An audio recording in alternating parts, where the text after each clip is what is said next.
Siyempre magaling kaya ako sa ganyan. Alam mo ba, nung bata kami, karton lang yung ginagamit namin para makabuo ng bahay. Tapos ikaw ngayon, kumot na. Kasi napapagalitan kami dati ng lola mo pag ginagamit namin yung mga kumot. Eh, bakit naman po?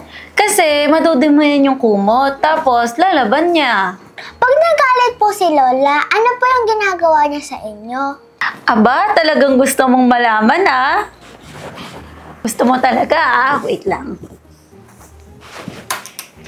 Hoy mga bata kayo! Ano na naman yung kalokohan na ginagawa nyo? Tingnan nyo, ginamit nyo na naman yung kumot para sa bahay-bahayan na to. Tapos pag nadumihan, ako na naman yung maglilinis? Huli ka nga dito, dumapa ka dito. Tapos nun, mapapalo ako sa puwet. Pero magsasorry lang ako kay lola mo, okay na kami nun.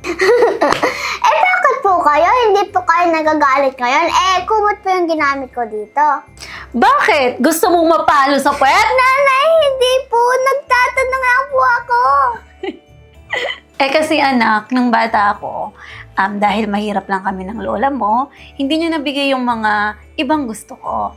Pero ngayon, pinangako ko sa sarili ko na lahat ng gusto at pangangailangan mo, ibibigay ko. Thank you po, Nanay. Kahit gusto ko po uminom ng Dutch Mill ngayon bago matulog. Grabe ka naman, gabi na anak. Tsaka may pasok ka pa bukas, di ba? Sige na po, please.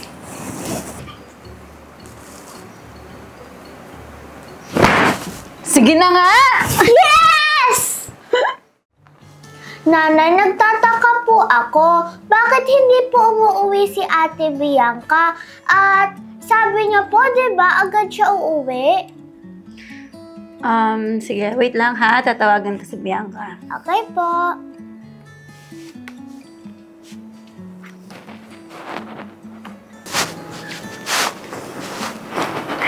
Hello anak, Bianca, kamusta ka dyan?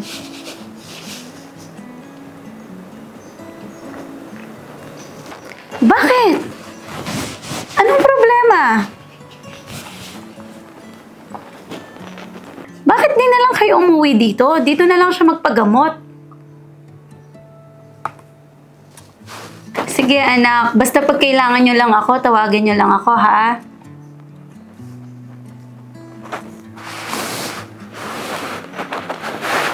Ate, miss na kita. Lagi ka mag-iingat dyan, ha?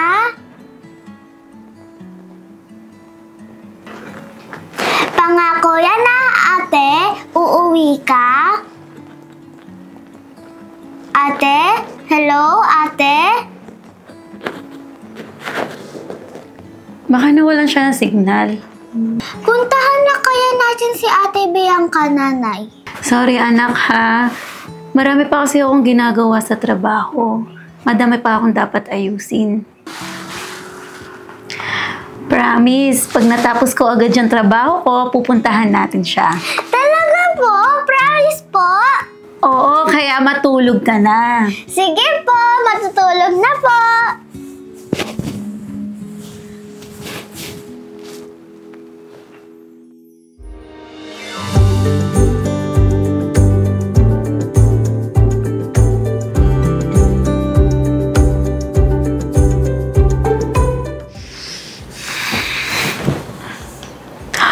Hala, oras na. Angel! Gumising ka na, anak. May pasok ka pa. First day of school mo pa naman ngayon. Halika na. Ay, yung uniform mo pala, hindi pa naayos. Yung mga gamit mo, di ba sinabi ko ayusin mo na kagabi? Hoy, tumayo ka na dyan. Papahinga ko lang po saglit mata ko. At saka andyan naman po si Yaya, di ba? Para ayusin mga gamit ko. Hoy, baka nakakalimutan mo. Nakabakasyon si Yaya ngayon. Ayaw nga po pala, Nay. Paano ka mapapahinga yung mata mo kung nakapikit ka pa? Eh, inaantok pa po ako kasi, Nay. Maligo ka na. 5 minutes, pwede na yon. Pwede po ba ako hindi na lang po muna pumasok? Ay, tumigil ka anak. Ano na namang naiisip mo? First day nyo ngayon, di ba? Kasi po, Nay, maliligo pa po ako, mag-uniform pa po ako, mag-aayos pa po ako ng mga gamit ko, kakain pa po tayo, magbabiyahe din po tayo. Di ka po maliligo, paano po yung skincare nyo? Tapos, di ba po, traffic pa po, di ba po, ang dami pa po natin gagawin. Oo nga, no? Nakakatamad din. Ang dami pa nating gagawin. Bukas na lang po kasi ako pumasok. I-excuse na lang po ako kay teacher. Ano naman sasabihin ko sa teacher mo? Namatay po si lola ko. Ha? Di ba po, namatay naman po siya. Nasa heaven na po siya. Oo nga, pero bakit mo naman idadahilan yun? 1991 pa namatay yung lola mo, di ba? Sige na po, nanay. Tinatamad po kasi ako. Aray! Ang sakit po ng paa ko. Ang sakit po ng likod ko. Ang sakit din po ng ulo ko. Huh? Yung puwet mo, gusto mo mapalo ngayon? Ha? O sige, basta bukas, pumasok ka na at huwag ka nang mag-a-absent ulit. Yay! Best mom ka po talaga. Promise po, last absent ko na po ngayon. Good night.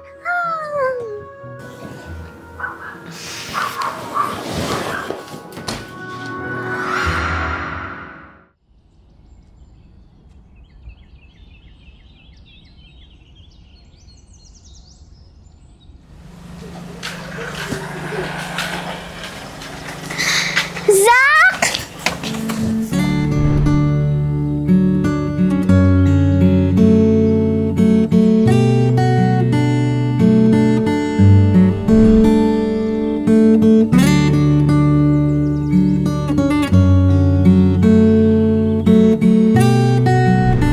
Zach, my best friend, na-miss kita. Pero bakit hindi ka nagpakita sa akin ng bakasyon? Nagbakasyon kasi kami sa Cebu. Bakit hindi ka nag-chat? Hindi mo ba ako na-miss? Na-miss kita, BFF, wag ka na magtampo. Teka, ba't hindi ka pumasok kanina? Kasi namatay yung lola ko. Ha? Upo ka muna.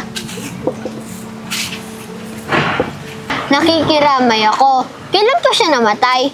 Noong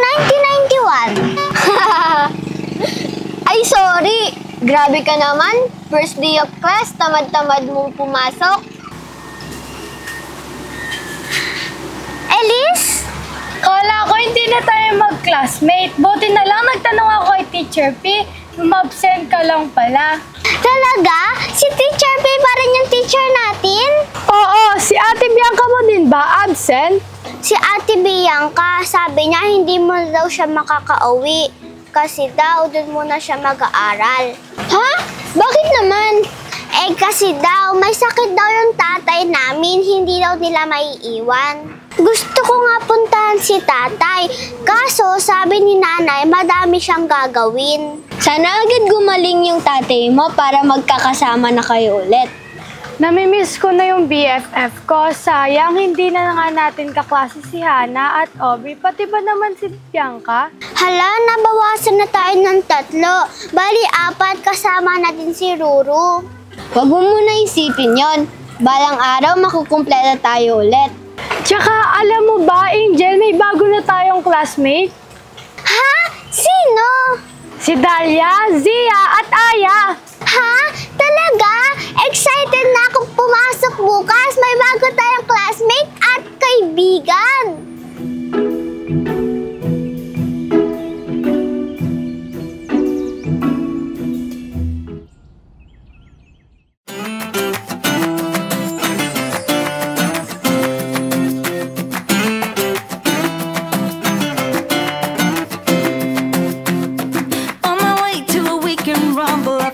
Check where the party was at. Roaming around without any trouble, I began to ask everybody I met, singing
Sila ba yung new classmate natin?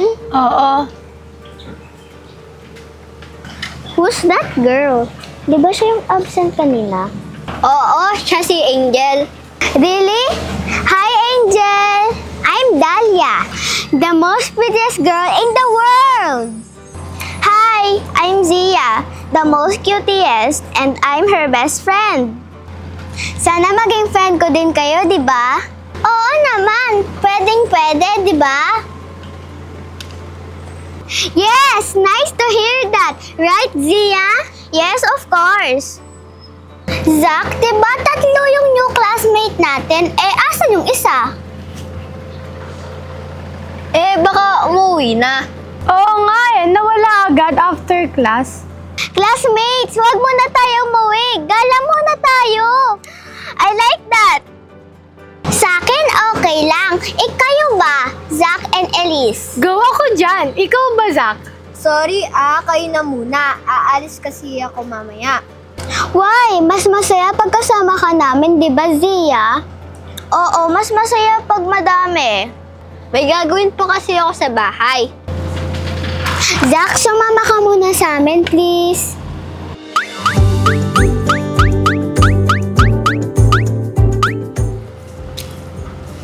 Please.